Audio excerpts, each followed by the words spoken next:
Welcome to episode 2 of the Purl Code Street Along.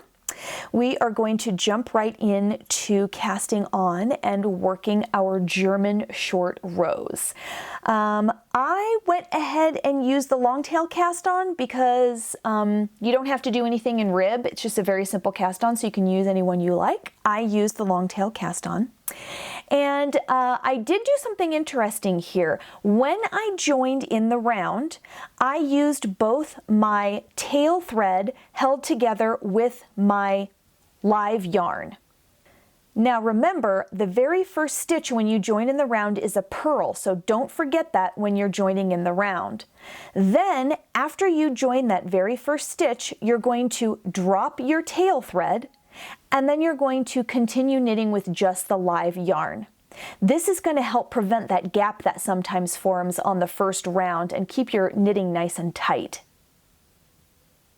The only thing you have to remember is that when you go back around, that very first stitch, even though it's 2 threads, is actually only 1 stitch, so make sure you treat it just like 1 stitch. Okay, now we're going to go over the stitches that you are going to encounter when you are working through the German short rows. The first one is a make one left, so let's check that out. So I like to make the make one left. You start in the front like that, and you pick up that leg in between the stitches. Let's see if I can show that again. So there's a ladder stitch right at the top there, that very topmost stitch. You're going to scoop it from front to back, just like that, okay? Now you want to knit the short leg of that stitch. So the long leg is clearly in the front, which means you have to knit through the back leg. So it's kind of like just like that. And that makes a left leaning stitch. See how in the front it's twisted and it's leaning to the left, just like that. The next stitch you're going to encounter is a make one right, of course. So let's demonstrate that stitch. So this one goes through the back, and the way that I remember this is I always say, I'll be right back. So if you make one right, you start in the back. The other one is just the opposite. So I'm going to start with this one. The short leg is clearly the one in the front, which is the hardest one to knit because you've got to kind of in there, just like that. All right. And you can see it's leaning to the right. All right. So the next demonstration is the fun part. It's the German short rows, which are so amazing.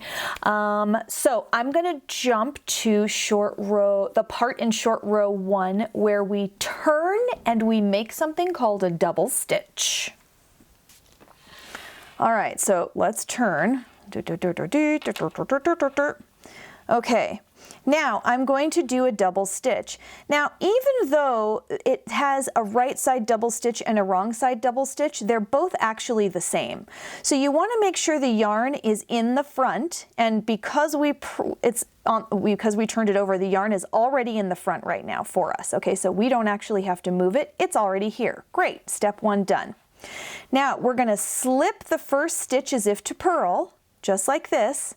And then we're going to bring the yarn, we're going to pull it nice and tight, and we're going to bring it over the top to the back, okay? Now, we have to work all stitches as they're seen now, so that means we have to purl. So now I have to bring the yarn back to the front like this, and then I can start purling. So I'm just going to purl a few, and then we're going to look and see what this double stitch looks like, okay? First of all, it's completely obvious because it looks like a mistake. See that? That is exactly what you want to see when you perform a double stitch. And the great part is, because it looks like a mistake, it's really easy to recognize. All right, so the rest of this row you know how to do, so just keep following all of the instructions for short row 1 until it is time to turn. After you turn, set it down and count. Isabel has graciously written down exactly how many stitches you are supposed to have, and I highly recommend you make sure that you have it correct before you move on. After you count, it's time for the second short row, which begins with a double stitch on the right side. So we're going to perform a double stitch. The yarn is in the back, and the first step for a double stitch is to bring it to the front. Done. Now we're going to slip the stitch as if to purl, and then we're going to give this a little tug and bring it to the back, just like this. Now it says knit to the beginning of round. All right, well, my yarn is in the back because I just brought it back there. So let me just knit a couple of stitches here. And let's see, again, you can see it looks just like the other one. It looks like a complete mistake. It looks like a flub, which is really nice because that's going to be really easy to identify when we have to pick those up. So now that you know how to create a double stitch, the next step is to figure out how to resolve the double stitch. So I am going to go ahead and knit to my double stitch. I'm assuming it'll be pretty obvious when I get there. Oh yeah, look at that. Right there, you can really tell. Okay, now we're going to knit the double stitch. You're going to pretend like this is 2 stitches and you're simply going to knit 2 together. Super duper easy. You're just going to go under both of these weirdo pieces just like this, and you're going to knit them together as if they were one. Ta-da! So just remember to treat your double stitch on the right side just like a knit 2 together. Easy. All right, let's see what that looks like. Now, man, you can't even see anything in there.